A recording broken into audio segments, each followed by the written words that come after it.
Welcome to the first annual Garden School Art Show. Garden School is located here on the Marin Art and Garden Center campus. We serve kids ages 2 through 5.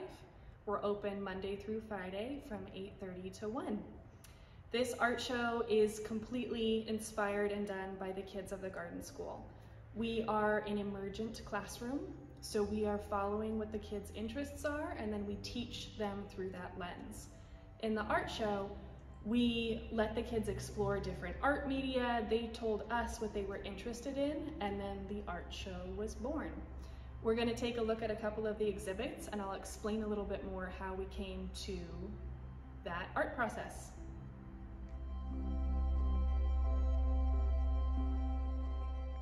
This first exhibit was done by all of the kids in our school, so our 2-year-olds and our 5-year-olds participated.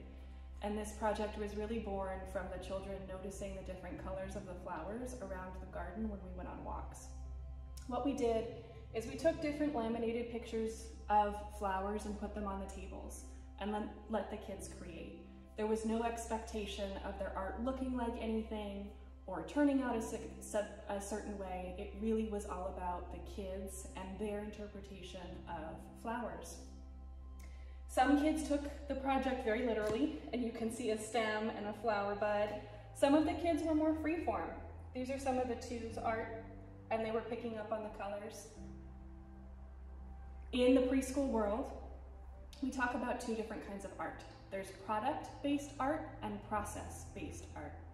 Process-based art is all about the process and how the kids come to their own artwork without the expectation from teachers. Product-based art is the stuff that you see on Pinterest. The super cutesy cut-out faces where all the kids are doing is doing something that's been pre-cut out. Our art show is 100% child-led and 100% process-based. No 2 things will ever look the same.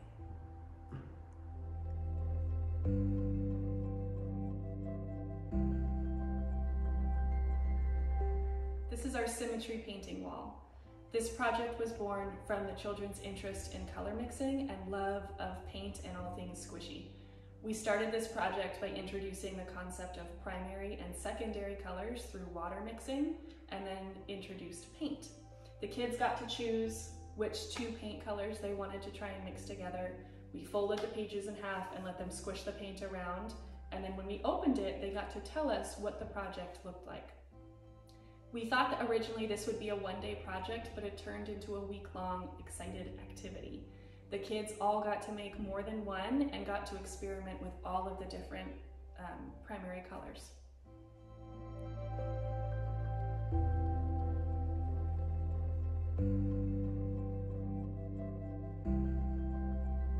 This is our under the sea area. The children each got to pick a rubber fish and do an imprint of it on canvas. Then when we were creating the art show, the children came in here with us and got to take turns throwing the tool over the banisters up at the top of the ceiling and catching it, creating our whole underwater world. We also took the children in here and introduced them to the concept of the light and talked about why it looked like we were underwater. Again, this project was completely child-led and child-focused.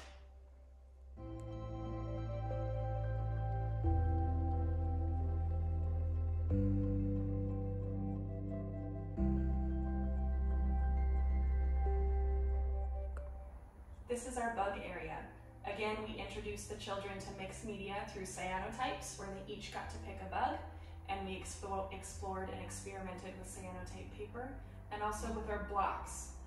Frequently in the classroom, we all take turns and we build a community tower out of blocks or different media in the classroom. We decided to bring that into the studio and let the kids create their own bug city. The original concept for this is they would build something, leave it up, and everybody would get to come appreciate it. What it evolved into is creating an area where the children could touch things. Not only was this exhibit made by the kids, but for the kids. We needed a space where the children who were coming to the exhibit could come in and touch and create and feel like they were part of the experience.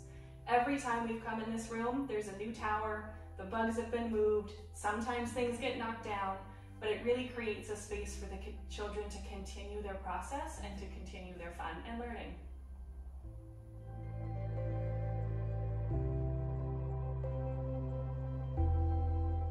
This is our recycled art area.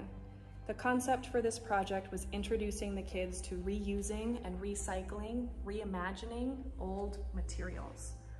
Everything that's on this display was brought in or found on campus and put in the middle of our circle time carpet, and the kids got to choose whatever spoke to them and create whatever it is that they wanted.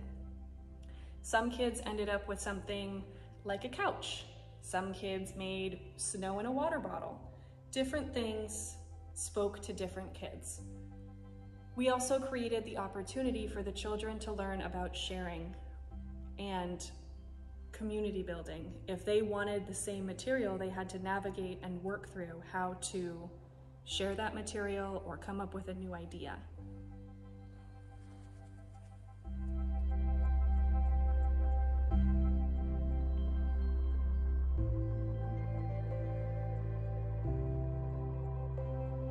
This is our mandala spiral. This is the first thing that we put in the studio for our art show.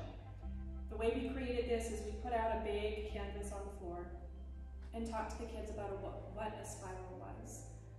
From there, the kids got to collect different material from the classroom and also from other places out on campus to bring in and continue to create our spiral. As we were talking to them about what a spiral was, some of our younger friends had a hard time saying spiral, so spideral was born. And since then, every time we come into the studio, the kids excitedly explain, "It's the spideral," and are so excited. We still see in their drawings they do in the classroom with chalk and with crayons and markers their own interpretation of a spiral and what it is. We took many pictures of the kids during this activity, and again, this is another project that was 100% child-led. They got to pick the materials. They got to choose where they